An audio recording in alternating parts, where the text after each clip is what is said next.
April 1945. The Second World War ends in Berlin. The combats are particularly violent. The entire world suddenly realizes the unprecedented scale of this conflict. More than 50 million dead. Never before had a war been so deadly. In this chaos, the shocked Allies discover the concentration camps.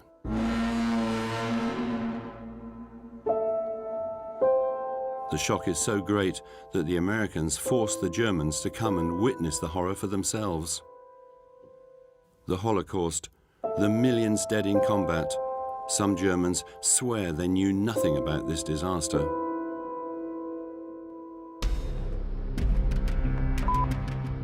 Incidentally, at the Nuremberg trial, when confronted with the horror of the facts, that is exactly what some Nazis say, like Hermann Göring, shown here on the left.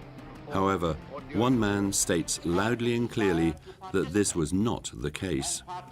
A British man, Elwyn Jones, Deputy Public Prosecutor.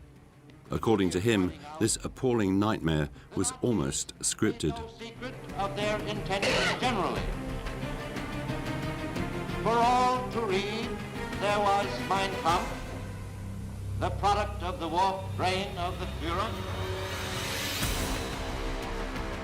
Mein Kampf, literally My Struggle, the Nazi Bible written by Adolf Hitler, an inflammatory book which directly led to these atrocities, as Elwyn Jones claims. From Mein Kampf, the road leads directly to the furnaces of Auschwitz and the gas chambers of Majdanek. And at the time, certain Germans thought exactly the same thing. What I was thinking, history proved. Mein Kampf helped to prepare one of the biggest crimes ever committed on a worldwide scale. The content is earth-shattering, because it's his actual plan. So were the Holocaust and the war written in Mein Kampf? What exactly does the book recount? More than a century after its initial publication, the book continues to divide opinions. This book should no longer exist. It's a recital of hatred, a crazy path that leads to loss, all written by a little man who was entirely convinced by what he's written. It's really just an anti-Semitic pamphlet of a violence that is hard to read. If we really want to know Hitler, we can't pass by this book.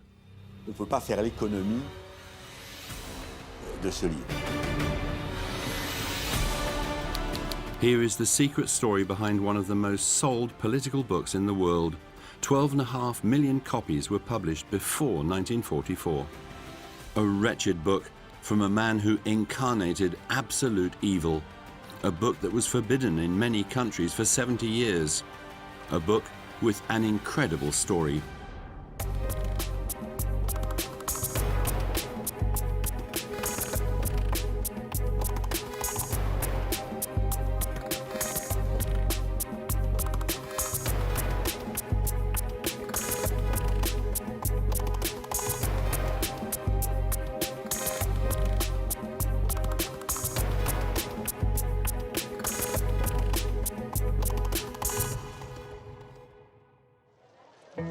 It all begins in November 1918. At the end of the First World War, the German soldiers return home. And among these millions of men, there is one who still won't accept this defeat: Adolf Hitler. At the time, he is just a simple corporal who is about to be demobilized. At the end of the First World War, Adolf Hitler is completely unknown. Born in 1889, he's someone at 30 who has very few prospects for the future. The risk for Hitler, and obviously what he feels, is going back to the same life he had before the war. And that's to say, to cut to the chase, the life of a loser. Hitler has no career, no money, no family, so he sticks to all he has left, the army. And it's there that one man notices him. Captain Karl Mayer. He spots talents that can be used for two things. On one hand, the intelligence services of the army, and on the other, the propaganda services, including possible speakers. Karl Mayer takes on Hitler as a spy. His mission? Infiltrate the DAP, the German Workers' Party, affiliated with the extreme right. And there, Hitler feels particularly comfortable. He does what he's asked, but much more because at a certain point, he takes to the floor, and that is a key moment, because he discovers something he wasn't aware of, his talent as a speaker. And it's in Munich, in brasseries like this one, that Hitler progressively becomes leader of the NSDAP party. Several times a week, he launches into 2-hour-long monologues. At the start, he only seduces a handful of militants, but ends up captivating thousands of people. At the start of the 20s, Hitler is a skilled agitator in bars.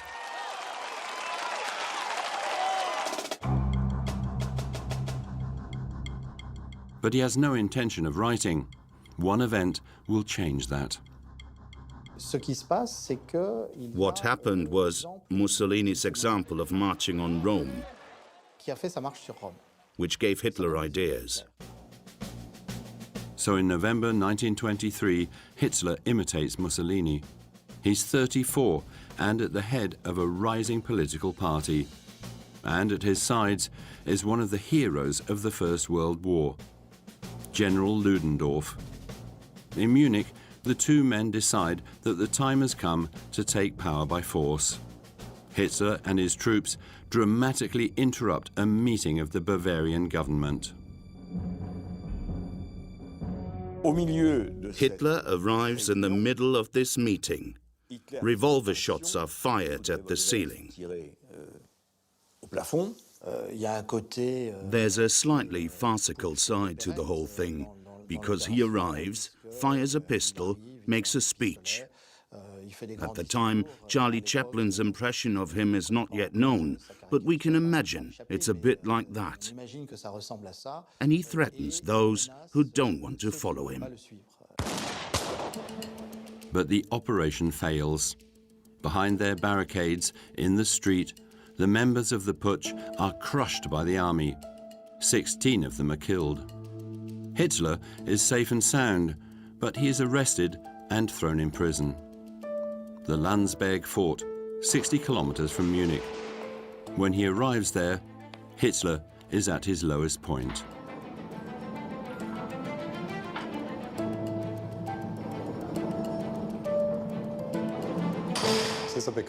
We know that Hitler weighed 72 kilograms when he arrived and would quickly lose weight.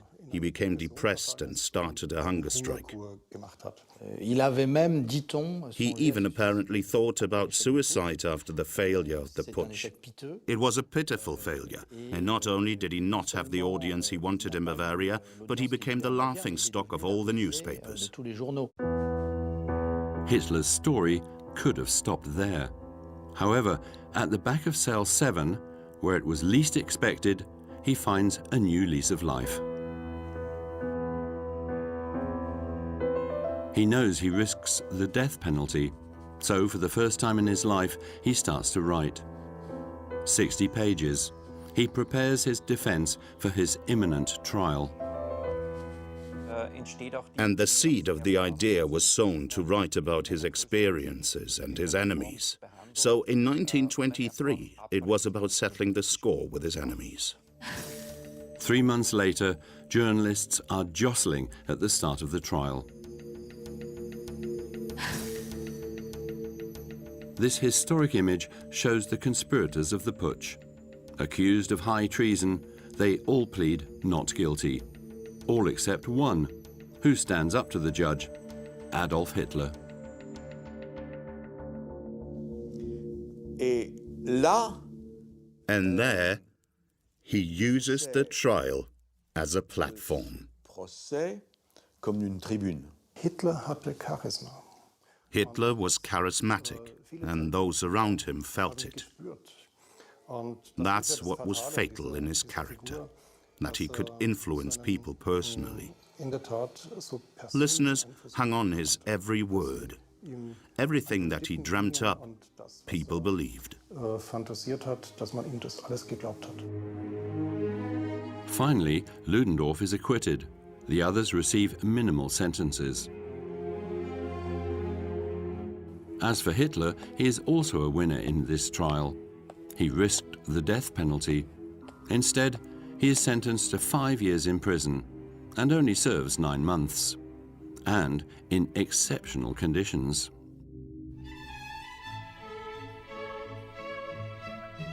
In his cell, he has access to newspapers, drinks his tea from china cups, with an amazing view of the countryside.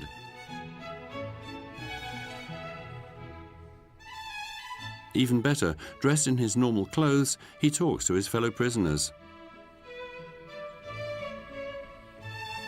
Among them, he finds friends and former putsch comrades like Rudolf Hess, who would become one of the key figures of the Third Reich. Und in dem Gemeinschaftsraum They could go into the common room when they liked during the day. und They were free in their movements and to talk to each other. seine Männer It was a bit like a flat share for men. geliebt hat. In this 4-star prison, Hitler is treated like a star. Since his trial, he's become a kind of celebrity. Everybody wants to see him or give him gifts. He receives biscuits, flowers, letters of encouragement from fans like this one, starting with, "My beloved Führer."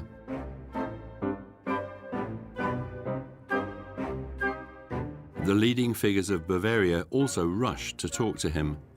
The visitor's book is full to bursting, just like these cards detailing each interview to the last minute. And among the 330 visitors, there are some celebrities. General Ludendorff and also Wagner's granddaughter. Many encourage him to continue writing, and notably, Helene Beckstein. The heiress of the piano brand gives him a crucial present, a brand new Remington. She often visited him during this period, and so it's thought it must have been a gift from her, as these machines were very expensive at that time, and having such a device was not self-evident. Hitler has time. His party needs rebuilding, and he needs money to pay his lawyers. And so he thinks that writing a book could be a good idea. From there, a myth is born. Hitler, the orator, wouldn't have written anything himself. He would simply have dictated his text to Emil Maurice and Rudolf Hess. However, nowadays, historians think that is not the case. The Führer did indeed type his text in prison.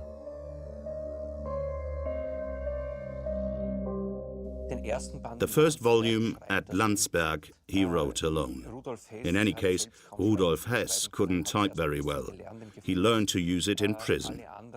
The others didn't really help him at that level, so he worked alone on the typewriter. This idea that Hitler dictated his work is a myth. It's false. Hitler is rewriting his own history. He gives himself the role of a hero. But not only, he takes advantage of his imprisonment to devour dozens of books, such as the essay on the inequality of human races by the Frenchman Gobineau, or even a work with an eloquent title, Roots, Hygiene, Racial Hygiene. Today, this may seem revolting, but at the time, these pseudoscientific theories enjoyed a certain level of success. Newspapers spoke about races without any embarrassment. Hitler drew his source of inspiration from there. He starts collecting them. He puts them all together in a kind of hard-to-swallow soup. He manages to give a terrible, nightmarish coherence to these racial books and ideas. And so the months go on. Hitler perfects his terrifying theory, that of the racial struggle. At the top of his imaginary pyramid are the Aryans, in other words, the Germans, in a permanent battle to protect the purity of their race. Their biggest enemy, the Jews, who are considered a scourge.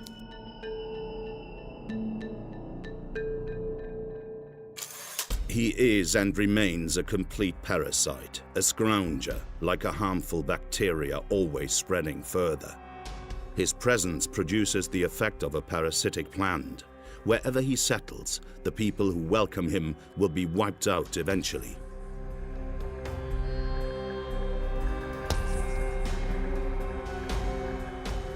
Juden, in German, the Jews. It's one of the words that appears most often in Mein Kampf.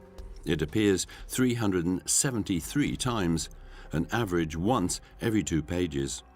An obsession for Hitler. He believes that they are responsible for all of Germany's failures, including their defeat in 1918. He tries to convince the Germans that the Jews are behind an international conspiracy to destroy Germany, and which is the cause of all their problems. He goes through the entire range of anti-Semitic discourse and brings it to its maximum intensity. At the end of 1924, Hitler leaves prison with hundreds of pages under his arm. And he doesn't have any difficulty publishing his text, which is extremely violent towards Jews. Because of his notoriety, publishers are lining up. The first books about him start to be released. Newspapers are talking about him.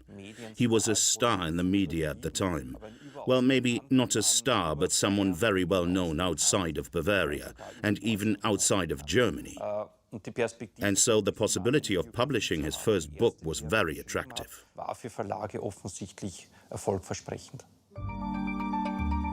Hitler has the choice, so he opts for the publisher who offers him the most money, Max Amann. He is also a friend, his former sergeant during the 1418 war.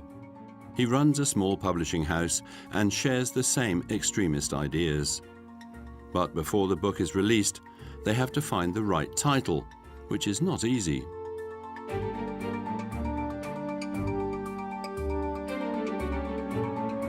The first title of Mein Kampf was 4.5 years of struggle against lies, cowardice and weakness. The title says a lot, but it's not very catchy. The publisher insists on a shorter title, more compact, synthetic, and something that could be catchy. In truth, we don't know exactly who chose the final title. One thing is sure, it will be Mein Kampf, my struggle. And for its release, it's highly advertised in the extreme right press.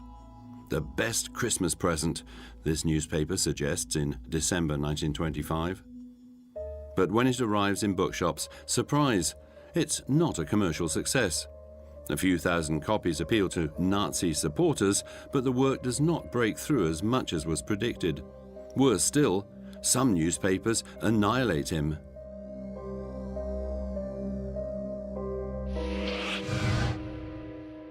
Hitler is a political agitator who no longer understands the world. His ideas come from a twisted mind. The truth is that Mein Kampf is a book that is mostly unreadable. For his contemporaries, it's mostly a hodgepodge of ideas, a kind of volcanic explosion, that isn't completely under control. Pas complètement maîtrisé. Es trifft tatsächlich zu, dass sozusagen In die truth, Erwartungen the public expected sensational revelations about the putsch, that Hitler would reveal insider secrets. The expectation was too much. Sachen erzählen wird, die People bisher expected to unbekannt see waren. a political bomb explode, and that was in no way what was in Mein Kampf. Und das war alles Mein Kampf nicht. But Hitler insisted. In 1928, he even writes another work which is totally unknown, nicknamed The Secret Book, another very aggressive work. However, this second book is never printed in his lifetime. The publisher refuses, given the poor sales of Mein Kampf.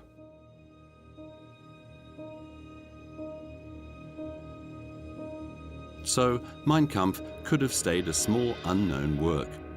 Except fate is about to take a dramatic turn.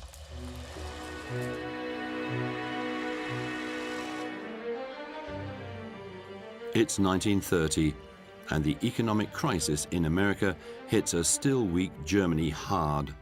In the space of 4 years, the country has over 4 million more unemployed. At the elections, Germans avoid the classic parties and vote for the extremes. Hitler's party goes from 3 to 18%. Straight away, sales of Mein Kampf go through the roof. 54,000 copies were sold just in 1930.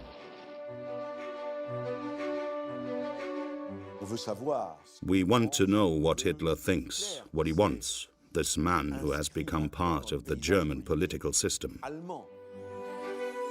And in his quest for power, this book improves the Führer's image. It establishes Hitler's credibility as no longer just a political agitator, just a speaker, but a writer. It's something that matters in Germany. Germany is still a country that respects its doctors and professors.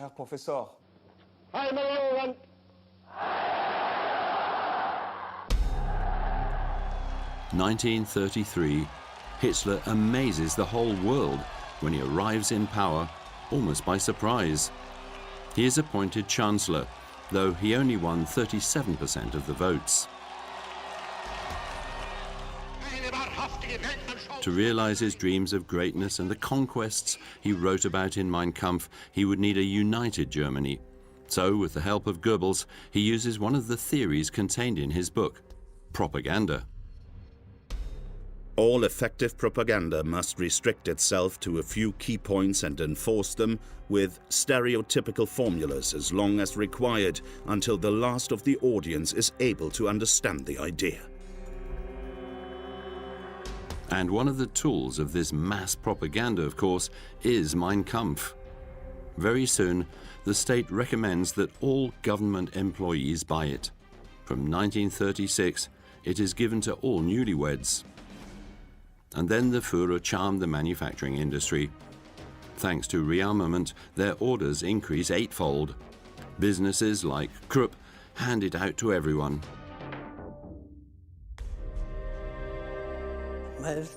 It was given as presents for birthdays and celebrations, or it was given out like a bonus for good performances. And to boost sales, the publisher offers the book in all formats. Braille editions for the blind, deluxe versions with a marble cover and gold-plated pages, a limited edition for high-ranking Nazi dignitaries, and the ultimate in propaganda, an enormous version in Bible format. It was a symbol of domination for the National Socialists. It was considered like the Bible of Nazism. And even more important than the book itself was its symbolic function that everyone said, we know Mein Kampf, it's the Führer's book. By force, the book becomes a bestseller, and so ensures Hitler's fortune. Through royalties, he earns the equivalent of around 10 million euros. He can buy himself his famous base, the Berghof, and satisfy his taste for luxurious Mercedes cars.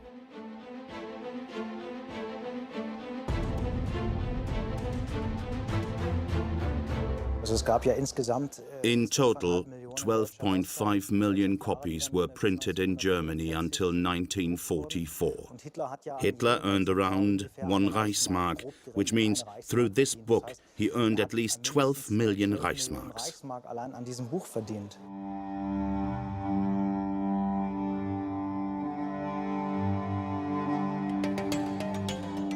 But behind the massive distribution, was Mein Kampf really read? This isn't certain.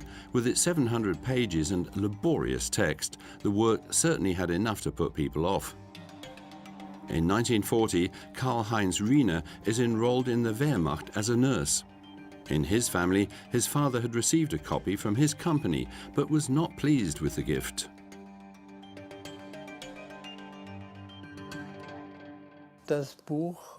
My father put the book on a shelf, and it stayed there until 1945. My father looked inside it and said it was a declaration of war, pure and simple, and added he would never read this nonsense. In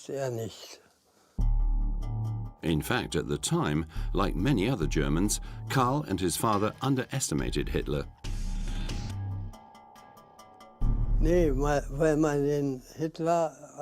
We didn't take Hitler seriously. We didn't think a man who wrote something like that could stay in power. And we made jokes about him. We laughed at him. In the end, it's true.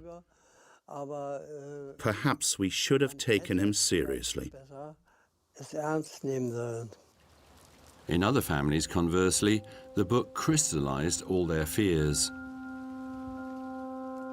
In the suburbs of East Berlin, on the banks of the Spree, Lutz Rakov remembers perfectly the first time he heard talk of Mein Kampf. In 1938, Lutz was only 6 years old. His father, Otto, was an architect. One evening, he got all his friends together at their house to talk about Hitler's book. I was sat under the table instead of being in bed because I was curious to know what they were saying. I heard my father keep repeating, "But read this book." And of course they weren't talking about the Bible or anything else, but about Mein Kampf. Lutz doesn't know if his father's friends followed his advice, but one thing is sure, his father was one of the few Germans to understand the future catastrophes that this Nazi book forewarned. He was of the opinion that all the answers to what the Nazis were going to do were in Mein Kampf. At that time, I remember Hitler talked about freedom, freedom, freedom. And in reality, he was preparing for a war with all his force. And of course, this war that was in preparation had to stay completely secret. And that is exactly what started to worry Hitler.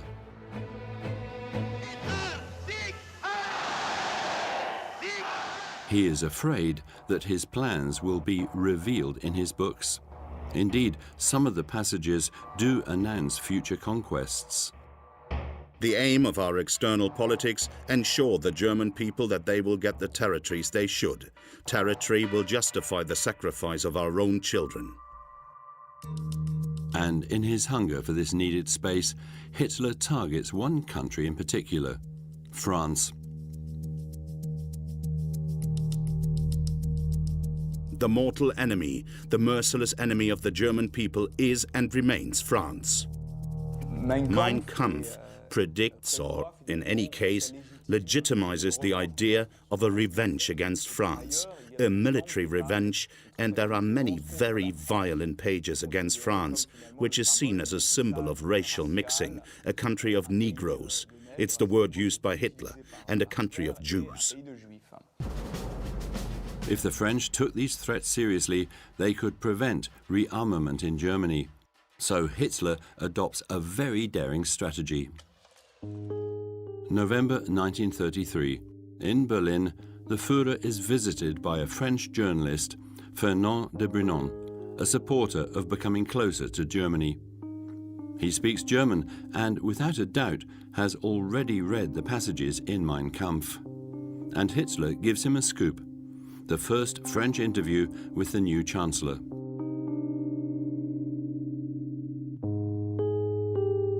And when de Brunon asks Le Führer about his anti-France statements in his book, Hitler uses a ruse as old as time, an outright lie.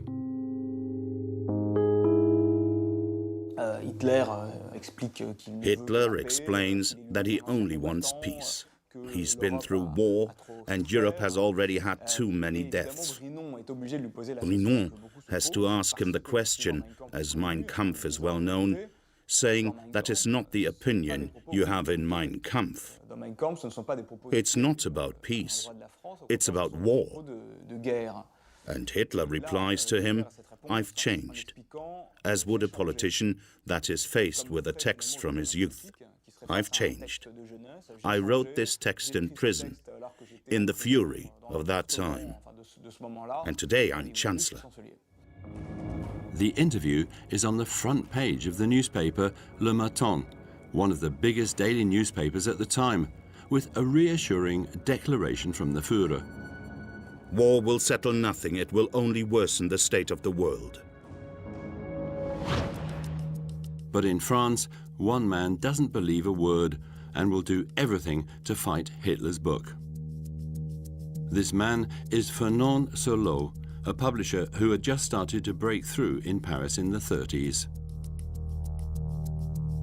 Fernand Solot is a small publisher who publishes essays relating to political news. He publishes many political texts and literature. He's the fourth or fifth biggest publisher of foreign novels. Fernand Solot, whose politics are right-wing, at the time admires Mussolini, but Hitler and his work worry him a lot. In any case, this is how François-Xavier Solot, one of the publisher's sons, remembers it. 30 or 40% of the text is anti-French. It's really an attack on the country. He hadn't fought in 14, he was too young, but he met my mother, who was very anti-German, because my maternal grandfather was killed very early on in the 1914 war. Solot wanted to print Hitler's book to warn the French people and also for the commercial gain. The problem was that it would potentially be expensive. There were 700 pages to translate, and above all, Max Amann and Hitler refused any translation into French. Mein Kampf is packed full of anti-French passages. It is unthinkable that an uncensored version of the text would be released in French. So Fernand Solot finds himself at an impasse. That is until the day he is called to the Ministry for Former Soldiers. There he is welcomed with complete discretion. A secret operation is underway. Solot is put into contact with a Jewish former soldier whose name is Maurice Vanikoff, and who will introduce it into the Ministry of Former Soldiers. And it's through this ministry that a team, unofficially of course, is put together. And so Solot begins a race against the clock. He wants to translate Mein Kampf into French as quickly as possible. And to do this, the ministry supplies 7 experienced translators. Even better, the leaker, the League Against Anti-Semitism, buys 5,000 copies, meaning 50,000 francs for Solot. which is absolutely crucial since, as you can see, in an operation like this one, which has to be carried out quickly, money needs to be raised quickly, and that was done. The book is released in February 1934 with a slogan aiming to shock. Everyone in France must read this book. Same turn of phrase on this poster. It plays on the fear that Mein Kampf inspires and predicts. A second world war is coming. Sorleau has pulled off a great book launch, but things soon take a different turn. Hitler is furious. This small French publisher is ruining his propaganda. Obviously, Hitler doesn't want the French to have access to his text without his propaganda and his ad hoc speeches. At that time, Hitler is on a pseudo-pacifistic offensive where he's declaring to anybody who'll listen that he's a pacifist. From that perspective, Mein Kampf is a thorn in his side.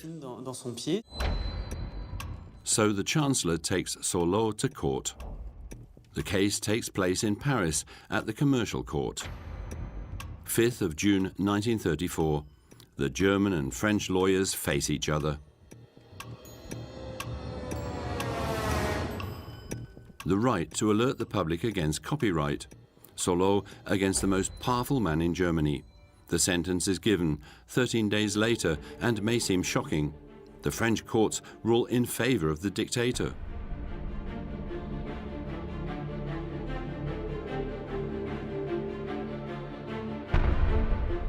It is forbidden to print or sell Mein Kampf with a penalty of 100 francs per infraction. Existing books have to be destroyed. But this doesn't stop Sorleau. He gets around the law with abridged versions, in other words, pirated versions that are edited without the author's consent. As a bonus, he also manages to see off his stock with the collusion of the police.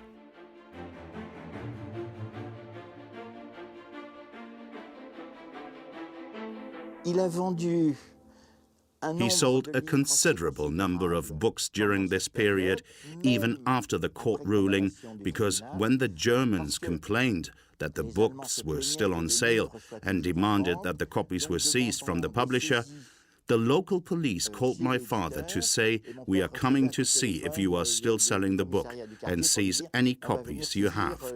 And so we put all the books into a van. The police came and said there were no more copies. And that evening, the van came back, and the next day we carried on. However, Sorleau did fail in one aspect. The book didn't alarm any of the French elite. Even the 4,000 copies distributed by the leaker didn't have any effect. The decision makers were blinded by Hitler's pacifistic talk. They considered the book too violent to be real.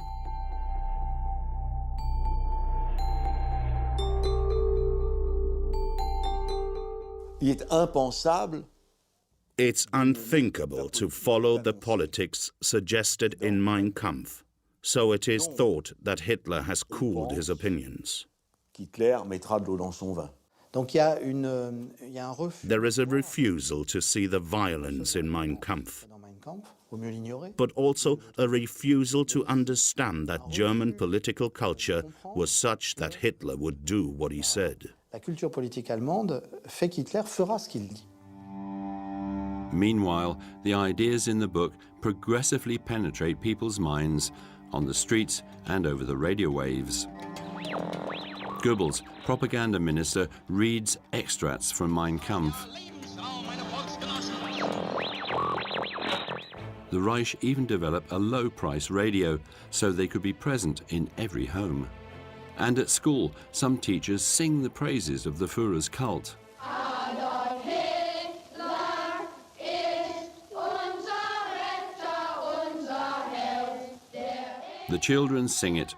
They are ready to live and die for Hitler, their savior, the most noble person in Germany.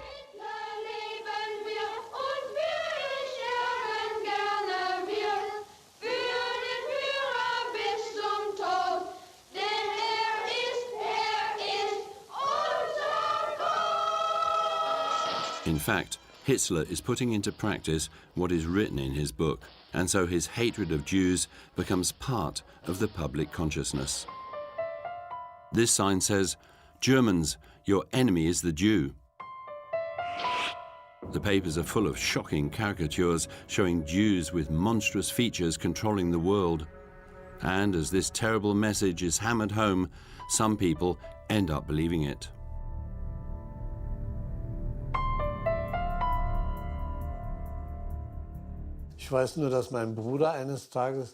I know that one day my brother came home from school crying, and my mother asked why he was sad. My brother said that Mr. Kronheim, who was Jewish, had given him sweets. And the other children said to my brother, "Whoever eats food from the Jews will die." I heard this story and thought, I don't have any sweets, so I'm not in danger.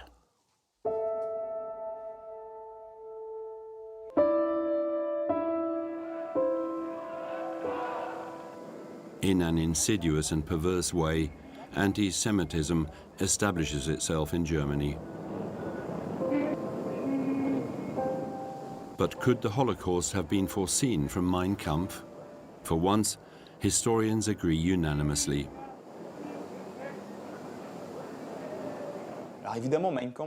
Of course, Mein Kampf doesn't talk about the gas chambers, but the book theorizes at length about the combat to the death that the Germans must lead, and that there can only be one winner between the racially pure German people and the Jews. The Germans must have been more or less aware of what Hitler had planned, with or without Mein Kampf. Hitler never left any doubt that he wanted to modify the Treaty of Versailles and take revenge on France. And in the mind of anybody with any sense, that can only mean war. But how the war would be led, against who, and what future he held for the countries in the East, that is not written in Mein Kampf. Right up until the eve of the war, Europeans held on to the idea that peace with the Führer was possible. October 1938, Hitler announces that he is going to annex Czechoslovakia. This is a violation of the borders that had been defined in 1918. Europe is on the brink of war. Everything plays out here in Munich. The British Prime Minister, Neville Chamberlain, and the French Defense Minister, Edouard Daladier, are urgently rushed there.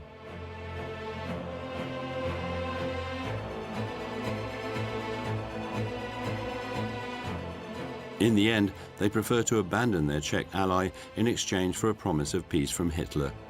They sign the famous Munich Agreement. On their return, the French and British ministers are welcomed as heroes.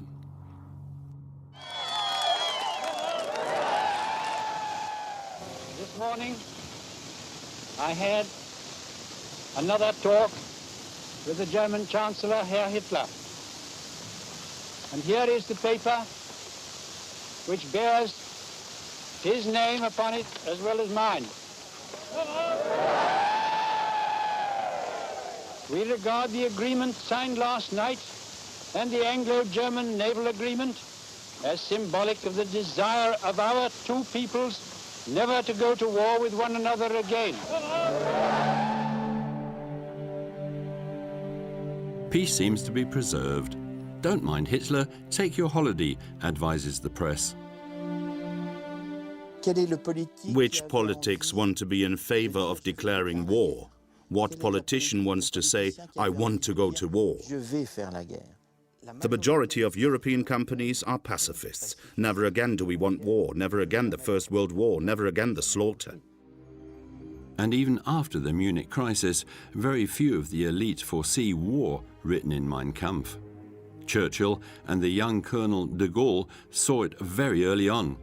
They said they were very worried, but at the time, they weren't in positions of power.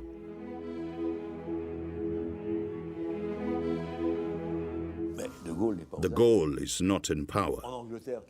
In England, Churchill has become almost an outsider. In 1939, the pacifistic talk which has been so carefully maintained collapses brutally.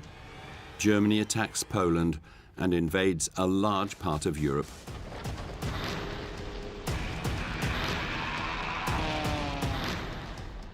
The Reich's troops march through Paris. Hitler celebrates.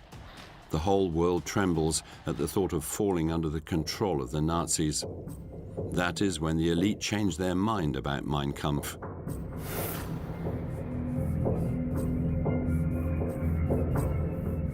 Mein Kampf. The harmfulness of Mein Kampf is discovered when Hitler starts to apply the politics that he had written about. So there's a discovery of what existed already, but that people didn't see or didn't want to see. That's when the fate of the book suddenly changes. Before 1939, the Allies hadn't seen its danger, but now they're going to use it to create effective counter-propaganda. That's what happens in the United States. There, Americans are protesting against the war.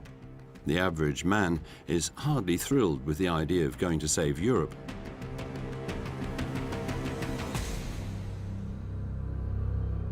Another war, not for me. This time America should keep out, and I know I will.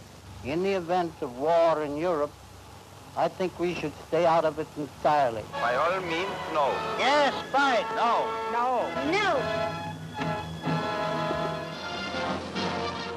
So the authorities broadcast clips like these. The scene takes place in a church at Mass. To mobilize its troops, the film is aimed at the minorities attacked in the book. Mein Kampf becomes a weapon of persuasion. I'm not going to read all of this, but there are one or two things in this book that will interest you. I quote, "From time to time, the illustrated papers show how a Negro has become a lawyer, a teacher, perhaps even a minister. It never dawns on the degenerate middle-class America that this is truly a sin against all reason, that it is criminal madness to train a born half-ape until one believes one has made a lawyer of him." This book was written 20 years ago. The plan which it foreshadowed has become a reality. At the same time, on the other side of the Atlantic, the propaganda around the book intensifies. War is also a battle of ideas. And to win it, the Reich wants to impose its Nazi doctrine in schools.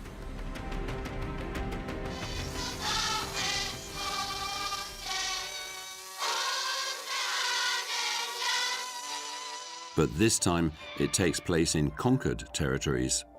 It's a page of history that not much is known about. Part of France, Alsace and Moselle, finds itself Nazified. From 1940, these two regions become German again, and the teaching there is turned upside down. That's what we discovered at the regional archives in Alsace. Through the testimony of Marguerite Forster, an Alsatian teacher who kept an intimate diary.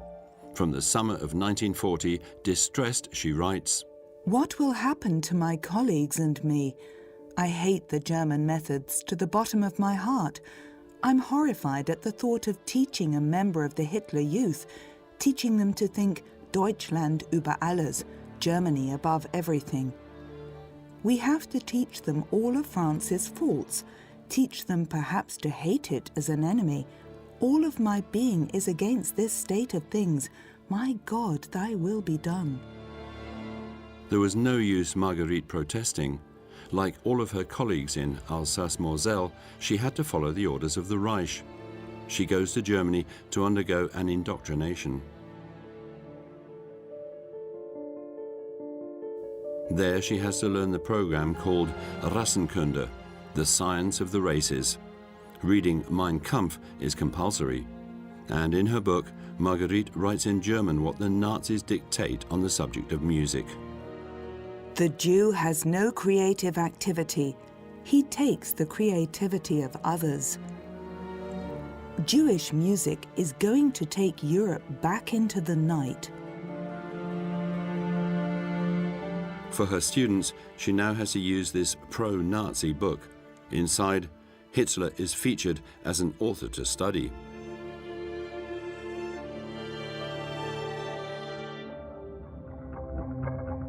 In their books, under the guidance of their teachers, pupils aged 8 to 10 draw Nazi symbols. The teacher gave the Nazi salute when he arrived. All the lessons started with an update from the front, where the German army were, the advances, the retreats. It's clear that some of the teachers, trained in Germany, didn't put this program into practice. That a minority did is possible, and we mustn't forget that there were some German teachers sent to Alsace and Moselle, some of whom applied the program zealously. From 1944, the German army saw a string of defeats. As time went on, the flagship book of the regime became an inconvenience. To avoid looking like Nazis, Germans tried to get rid of it. The greatest number of copies I ever saw was on the 23rd of April 1945. We had some land next to the Spree, and I saw a lot of copies floating in the water. It was poison. It had to be disposed of. And neighbors threw everything that was poisonous into a hole. Arms and books that had become embarrassing. And in all of this was Mein Kampf. They stood out with their red covers. We covered all of that with earth and prayed to our guardian angels that they would never be discovered.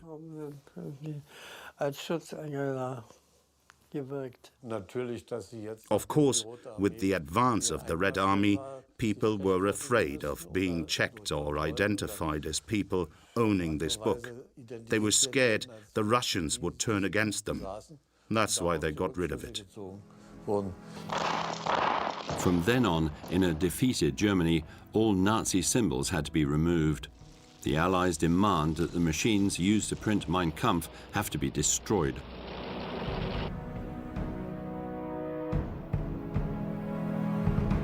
Any republishing of the book is strictly forbidden in Germany. At that moment, nobody imagined that this bestseller would become a long seller. Its author is dead. His work is filled with hate. His politics ended in an appalling massacre. However, his forbidden work continues to be published.